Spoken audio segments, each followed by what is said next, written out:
Good morning. आज मैं carbohydrate की नेक्स्ट क्लास ले रहा हूँ। अभी तक मैंने आपको ग्लूकोज की स्ट्रक्चर के बारे में बताया था। ग्लूकोज की स्ट्रक्चर जो है उसमें हमने ओपन स्ट्रक्चर बताई थी, उसकी साइक्लिक स्ट्रक्चर बताई थी और रिंग स्ट्रक्चर बताई थी। अब वहाँ हमने ग्लूकोज की स्ट्रक्चर को कम्प्लीटली आइडेंटिफाई किया था कि हमने पहले कुछ रिएक्शन के बारे में बताया, जिसके आधार पर हमने ये कहा कि ग्लूकोज की ये संरचना संभव है। यहाँ पर हम अब डायरेक्ट इसको लेंगे, जो फ्रक्टोज है उसकी संरचना, क्योंकि ये हमारे आगे सिलेबस में नहीं है। हमें केवल इस स्ट्रक्चर को समझना है कि किस प्रकार से कोई फंक्शनल ग्रुप वो रिएक्शन को देता है। तो हमें ये देखना है कि सबसे पहले वही जैसे उसमें हम लिखते थे ग्लूकोज में क्या होता था, मॉलिक्यूलर फार्मूला क्या था, C6H12O6, जो तत्व परीक्षण विधि और अणुभार निर्धारण विधि से पता लगता है। तो ये तो पहला हो ही गया।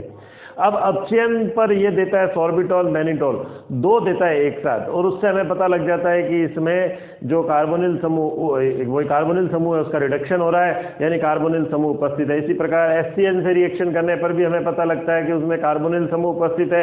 NH2OH से ऑक्सीजन बनाता है, ये भी कार्बोनिल समूह की उपस्थिति को सिद्ध करता है। फेलिन टोलेन से ये पॉजिटिव टेस्ट देता है। तो या तो इसमें एल्डिहाइड समूह है, लेकिन एल्डिहाइड का क्योंकि ब्रोमीन वाटर के साथ नहीं देता, तो इसका मतलब एल्डिहाइड नहीं होता, वो अल्फा हाइड्रोक्सी कार्बोनिल समूह यानी कीटोनिक समूह उपस्थित होता है। और ये हमें फेनिल PHNH NH2 यानी किसके साथ, फिनाइल हाइड्रोजीन के 3 मोल के साथ रिएक्शन से भी पता लगता है कि इसकी C2 के बाद जो स्ट्रक्चर है वो सिमिलर है। उसके अलावा ये संरचना जैसे एसिटिक एनहाइड्राइड है, उससे सिद्ध होता है कि ये इसमें हाइड्रोक्सिल ग्रुप है, 5 हाइड्रोक्सिल ग्रुप है।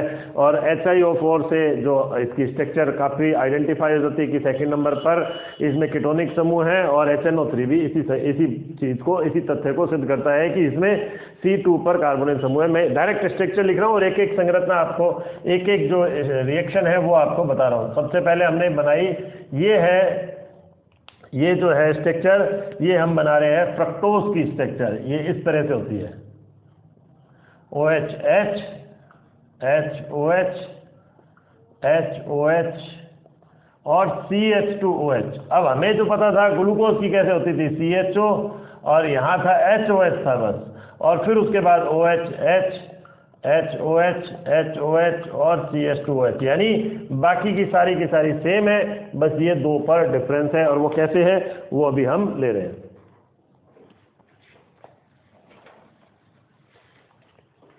सबसे पहले हमने कहा कि NaHG के साथ, यानी इसका अपचयन करवाया, किसके, NaHG के साथ अपचयन करवाया, रिडक्शन करवाया।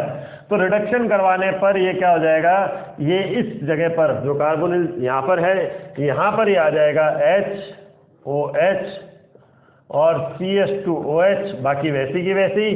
मैं पूरी अब नहीं बना रहा, मैं डैश डैश कर देता हूँ इसमें, ये इसी तरह से ये हो गया। इसी प्रकार यहाँ पर भी हम देख रहे हैं, क्योंकि यहाँ कायरल सेंटर HOH है तो कायरल सेंटर जनरेट हो गया, तो इसका मतलब इसके 2 आइसोमर होंगे, OHH, ये CH2OH, बाकी वैसा की वैसा ही है, OHH, मतलब हम बाकी में कुछ भी चेंज नहीं करेंगे, यानी HOH ही होगा। ऐसे ही यहाँ पर भी HOH ही होगा, और डैश डैश में बना देता हूँ वही की वही स्ट्रक्चर। ये कहलाता है सॉर्बिटॉल और ये कहलाता है मैनिटॉल, सॉर्बिटॉल प्लस मैनिटॉल। इसका अगर हमने रिडक्शन कर दिया किससे, फास्फोरस HI के साथ, तो हमें क्या मिलता है, CH3 CH2 CH2 CH2 CH2 और CH3, यानी N हेक्सेन का निर्माण होता है, यानी कि 6 की 6 कार्बन एक ही सीधी श्रृंखला के रूप में उपस्थित है। तो ये हमें इससे पता लग गया कि 6 कार्बन जो है वो उपस्थित है, ये अशाखित है, ये जो संरचना है वो अशाखित है, ये सीधी श्रृंखला में है, और यहाँ हमने कह दिया कि अशाखित है। अब दूसरा, मान लो मैं इसकी HCN से करवाता हूँ, मान लो मैंने इसकी करवाई HCN के साथ, ये रहा HCN के साथ, 3rd नंबर हमने लिखा हुआ है यहाँ पर HCN के साथ। तो हमें पता है जो कार्बोनिल समूह होता है वो HCN के साथ कैसे रिएक्शन देता है, OH और CN, ये इस तरह से, यानी क्या बनेगा, साइनोहाइड्रिन का निर्माण होगा। तो यहाँ पर भी यही सेम हो जाएगा, CH2OH और ये OH, और यहाँ पर आ गया CN। मैं बाकी एक बार डैश कर देता हूँ इसको, स्ट्रक्चर को इस तरह से। अब इसका हाइड्रोलिसिस करा तो हमें पता है कि हाइड्रोलिसिस करने पर क्या हो जाता है, ये रहा हाइड्रोलिसिस, CN जो किस में बदल जाता है, COOH में बदल जाता है, यानी OH, ये COOH और ये CH2OH और ये ऐसे के ऐसे आगे की तरफ डैश डैश डैश। अब इसका ये बन हमारे पास क्या गया, ये जो यहाँ पर है ये एक तरह से अपने पास ये कार्बोक्सिलिक ग्रुप इधर की तरफ आ गया। तो ये सिद्ध करता है इसमें कार्बोनिल समूह सेकंड स्थिति पर उपस्थित है। अब मैं फास्फोरस HI से करवाता हूँ, फास्फोरस HI के साथ, तो वही जैसे पहले हमने करवाई है फास्फोरस HI के साथ। तो इसमें क्या हो जाएगा, इसमें यहाँ पर आपके बन जाएगा CH2OH, सॉरी यहाँ पर आ जाएगा CH3, यहाँ CHCOOH, CH2C। तो 1 2 3 4 5 6, तो हमारे पास आ गया एक तरह से ये 2 मेथिल और क्या आ जाएगा हेक्सेनोइक अम्ल, हेक्सेनोइक अम्ल। तो ये रहा 1 2 3 4 5 6 2 मेथाइल हेक्सेनोइक एसिड। तो ये क्या सिद्ध करता है कि इसमें सेकंड समूह पर कार्बोनिल यानी सेकंड कार्बन पर जो सेकंड कार्बन है वहाँ कार्बोनिल समूह उपस्थित है, और कार्बोनिल समूह ही किस में बदल रहा है, पहले HCN से साइनोहाइड्रिन में, ये कार्बोनिल समूह की होती है, ये CN का हाइड्रोलिसिस हो गया, फिर उसके बाद फास्फोराइड इस तरह से ही आ गया। और ये भी सिद्ध करता है कि ये अशाखित रूप में उपस्थित ठीक है। NH2OH से करवाने पर हमें पता है क्या बनेगा यहाँ पर, क्योंकि कार्बोनिल समूह उपस्थित है तो ये क्या बनाएगा, ऑक्सिम का निर्माण करेगा NOH, और ये वैसे की वैसे ही बाकी का OHH डैश डैश। हमें पता है कि कार्बोनिल की अगर मान लो मैंने NH2OH से करवा दी, NH2OH से, तो ये H2O निकल जाता है और ये बन गया हमारे पास NOH, ऑक्सिम का निर्माण होता है। तो ये सिद्ध करता है कि सेकंड स्थिति पर कीटोनिक या कार्बोनिल समूह उपस्थित है। अब वो एल्डिहाइड है या कीटोन है, वैसे तो सेकंड पर आ गया तो ये साफ ही हो गया कि वो जो है वो कार्बोनिल समूह कीटोनिक है। फिर भी यहाँ पर हमने जो फेलिंग और टोलेन से करवाई, तो ये फेलिंग और टोलेन के साथ पॉजिटिव टेस्ट देता है। तो फेलिंग टोलेन के साथ अगर पॉजिटिव टेस्ट देता है तो या तो इसमें क्या होगा, या तो फ्रक्टोज में CHO ग्रुप होगा या फिर CH2OH और CO ग्रुप उपस्थित होगा। ये दोनों ही क्या करते हैं, फेलिंग टोलेन के साथ पॉजिटिव टेस्ट देते हैं। तो ये तो नहीं देता, क्योंकि अगर ऐसा होता तो ब्रोमीन सॉल्यूशन के साथ भी ये कार्बोक्सिलिक एसिड बनाता, जो कि नहीं देता। इसका मतलब यहाँ पर इसके अंदर ये समूह उपस्थित है, किसके अंदर, फ्रक्टोज के अंदर। अब हम करवाते हैं एसिटिक एनहाइड्राइड के साथ, तो हम लेते हैं 5 मोल एसिटिक एनहाइड्राइड यानी AC2O, 5 मोल एसिटिक एनहाइड्राइड। तो जहां जहां पर ये है O, ये मैं डायरेक्ट वापस बनाता हूं इसको, तो CH2OAC, CO, ये OACH,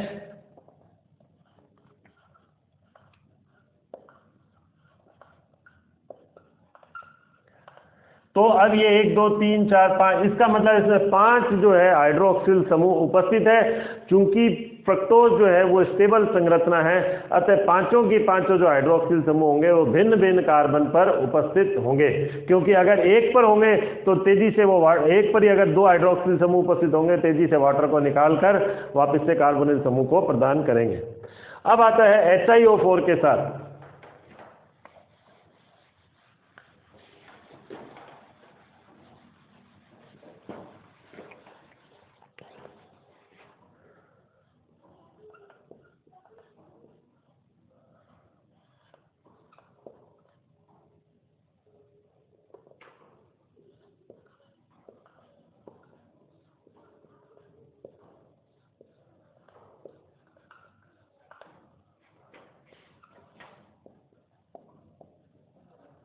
HiO4 के साथ हमने ऑक्सीडेशन करवाया, तो हम यहाँ ये देखते हैं कि HiO4 के साथ ये अगर जैसे हमें पता ही है कि किस प्रकार से होता है, ये एक O इधर लगा मान लो, तो ये क्या बना देगा HCOOH,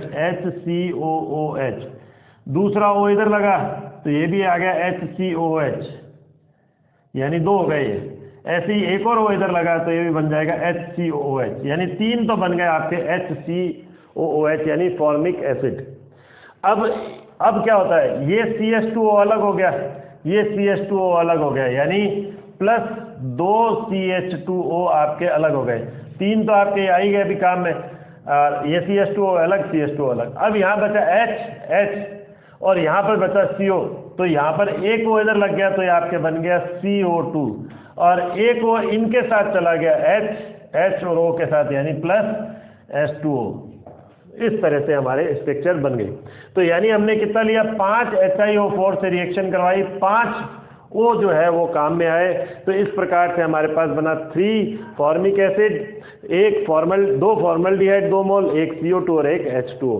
तो ये भी सिद्ध करता है कि इसमें क्या हुआ कि इसमें कार्बोनिल समूह सेकंड स्थिति पर उपस्थित है और इसकी स्ट्रक्चर इस प्रकार से है।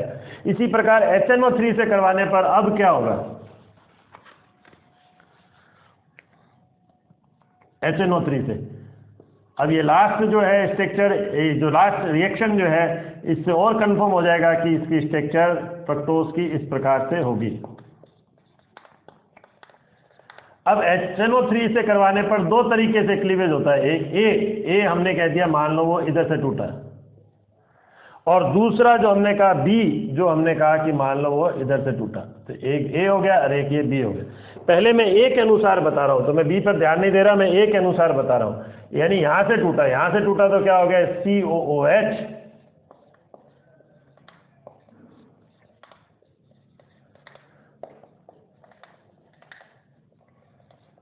ये इस प्रकार से बन गया, यानी यहाँ पर ये इस प्रकार से बन गया।